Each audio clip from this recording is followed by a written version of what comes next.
नमस्कार, welcome to learning. My name is doctor Hemant और आज हम इस लेक्चर में प्रकृति के मूल बल के बारे में चर्चा करेंगे। ये जो कि माध्यमिक भौतिकी के अध्याय 1 भौतिक जगत के चौथे सेक्शन के अंतर्गत आता है।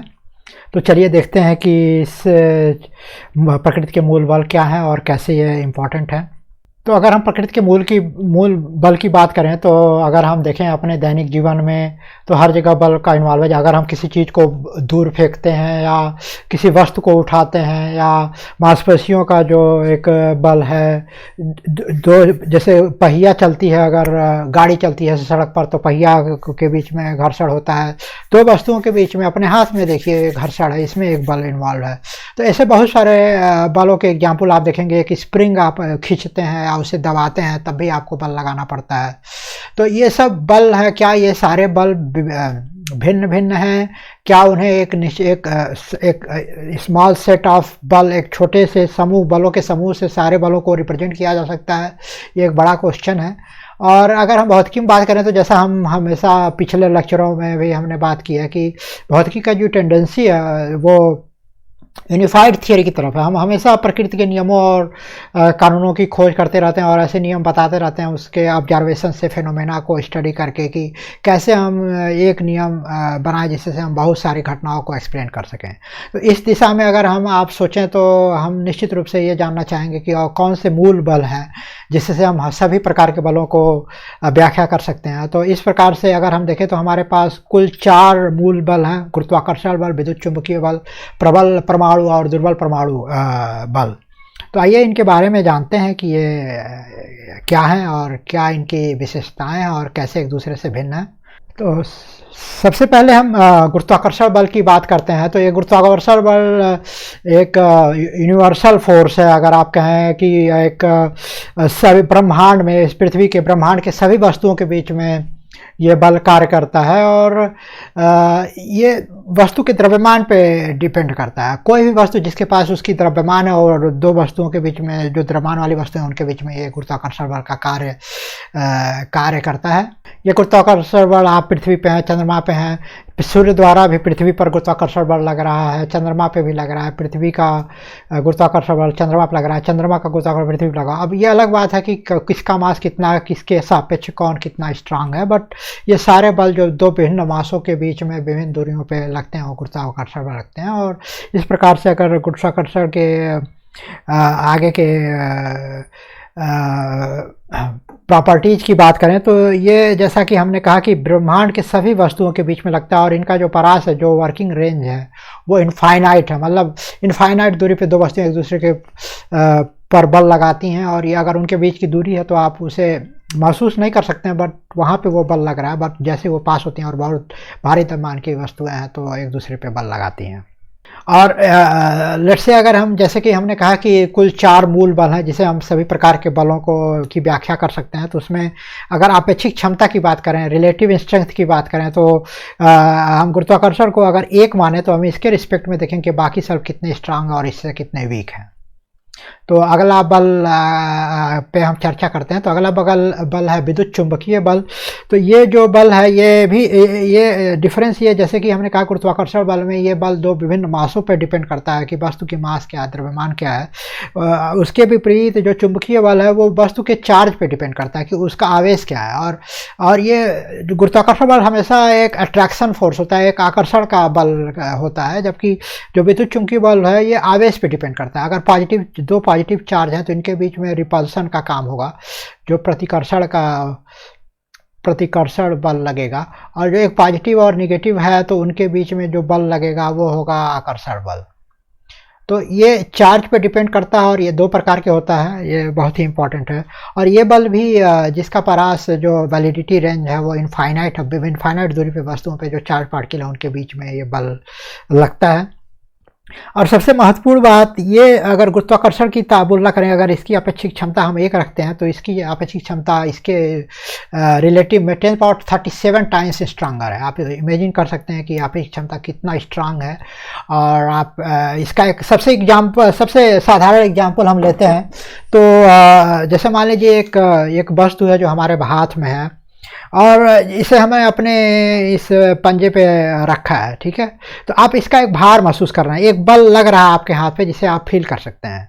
तो क्या अब आप बात करेंगे कि ये जो बल है ये तो गुरुत्वाकर्षण बल है, तो आप उसको फील कर रहे हैं, तो इस यहाँ पे कैसे विद्युत चुंबकीय बल कहाँ से आया और कैसे वो स्ट्रांग हुआ।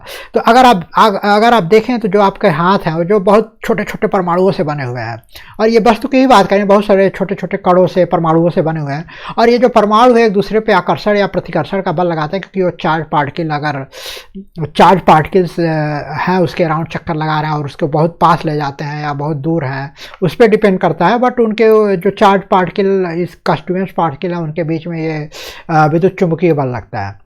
तो अगर इन ये जो विद्युत चुंबकीय बल है अगर वो स्ट्रांग नहीं होता तो क्या होता है, आपके जो हाथ के जो कण हैं, जो पार्टिकल्स हैं, जो एटम्स हैं, जिसके चार्ज पार्टिकल, उनके बीच जो इलेक्ट्रोमैग्नेटिक फोर्स है वो बहुत ही उनके गुरुत्वाकर्षण बल से बहुत हाई है। अगर वो गुरुत्वाकर्षण बल विद्युत चुंबकीय बल से ज़्यादा होता है तो क्या होता है, वो पार्ट सारे नीचे गिर जाते हैं, आपका हाथ ये इंटैक्ट आपका हाथ होता ही नहीं, ये वस्तु इंटैक्ट नहीं होती। आप एक जो इसका एक शेप देख पा रहे हैं, ये इसका रीज़न यही है कि जो इनके बीच का जो कणों के बीच जो पार्टिकल्स हैं उनके बीच जो विद्युत चुंबकीय बल है वो स्ट्रांगर है गुरुत्वीय बल से, तभी वो एक दूसरे से होल्ड कर पाए हैं। और आप अपने हाथ पे रखते हैं तो इनके बीच के जो रिलेटिव इंस्टेंट उनका जो हाइयर है, इसलिए वो एक इंटैक्ट रूप में है, और जो हम फील कर रहे हैं वो इसका भार जो नीचे की तरफ आ रहा है। तो आई थिंक ये सबसे साधारण एग्जाम्पल है जो आप सोच सकते हैं कि रिलेटिव स्ट्रेंथ के बारे में, कि कैसे ये एक दूसरे से अधिक है और कितना महत्वपूर्ण है विद्युत चुंबकीय बल का स्ट्रेंथ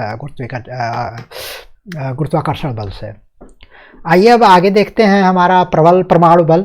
तो ये जो प्रबल परमाणु बल है ये हमारे नाभिक के पार्टिकल्स के बीच में लगता है, जो भारी कण होते हैं जैसे न्यूट्रॉन, प्रोटॉन, इलेक्ट्रॉन, जो नाभिक के अंदर पाए जाते हैं।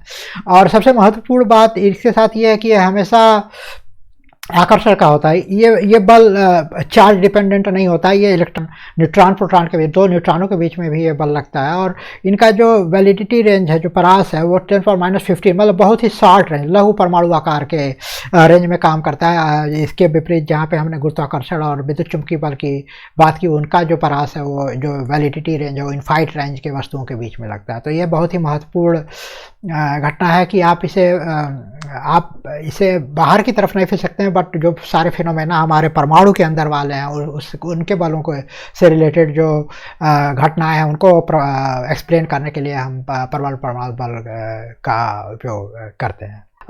एक चीज़ हम यहाँ पे बताना भूल गए कि जो आपेक्षिक क्षमता है, इनकी आपेक्षिक क्षमता चूँकि ये बहुत ही शॉर्ट रेंज में है, बट ये जैसे ये 10⁻37 टाइम्स था और ये 10⁻39 है, तो मतलब ये विद्युत चुंबकीय बल से भी 100 टाइम्स स्ट्रांगर है। ये बहुत ही महत्वपूर्ण है कि ये जो प्रबल परमाणु बल हैं जो कि बहुत ही छोटे क्षेत्र में लगते हैं, बट इनका जो स्ट्रांगनेस है वो विद्युत चुंबकीय बल से स्ट्रांग है। तभी तो जो इलेक्ट्रॉन प्रोटॉन न्यूट्रॉन जो न्यूक्लियस में वो एक दूसरे को होल्ड कर पा रहे हैं, अदरवाइज वो बाहर की तरफ खींचे जाते हैं। तो आप देख सकते हैं कि कितना इंपॉर्टेंस है रिलेटिव इंस्टेंस का कंपेयर टू विद्युत चुंबकीय और गुरुत्वाकर्षण बल के रिस्पेक्ट में। सबसे प्रमुख बात हम एक और चीज़ बता दें प्रबल परमाणु बल के बीच में, ये जो न्यूक्लियस के अंदर काम करता है, जो न्यूक्लियस के अंदर जो प्रोटॉन और न्यूट्रॉन पाए जाते हैं उनके बीच में, प्रोटॉन के बीच में काम करता है, और ये चार्ज पे डिपेंड नहीं करता है। और सबसे इंपॉर्टेंट बात ये है कि ये इलेक्ट्रॉन के बीच में काम नहीं करता है। ये जो है, जैसा कि हमने कहा कि ये बहुत ही लघु क्षेत्र में काम करता है जिसका रेंज 10⁻⁻15 मीटर। तो ये इसी परास में काम करता है जहाँ पे न्यूट्रॉन प्रोटॉन और उनके बीच का जो बल है। यहाँ पे इलेक्ट्रॉन और प्रोटॉन के बीच के बल की बात हम नहीं कर रहे हैं, ये हम विद्युत चुंबकीय बल के अंतर्गत उसका व्याख्या किया जा सकता है। तो ये सबसे महत्वपूर्ण बात रखें कि ये रेंज है, उस रेंज में क्या पाए जाते हैं, उस रेंज में आप प्रोटॉन न्यूट्रॉन की बात करेंगे। इलेक्ट्रॉन के बीच में प्रबल परमाणु बल का प्रयोग का एक्सप्लेनेशन आपको नहीं मिलेगा, वो उनके बीच काम नहीं करता क्योंकि उनका जो रेंज है उससे ज़्यादा है, 10⁻15 मीटर से बियॉन्ड में है वो एक दूसरे से। तो फिर अब हम चलते हैं दुर्बल परमाणु बल पे देखते हैं।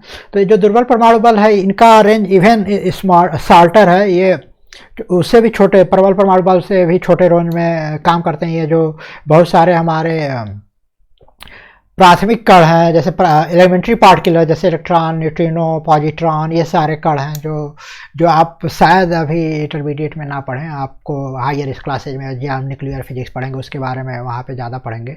तो वहाँ पे ये बल उन फिनोमेना को एक्सप्लेन करने के लिए जो बल की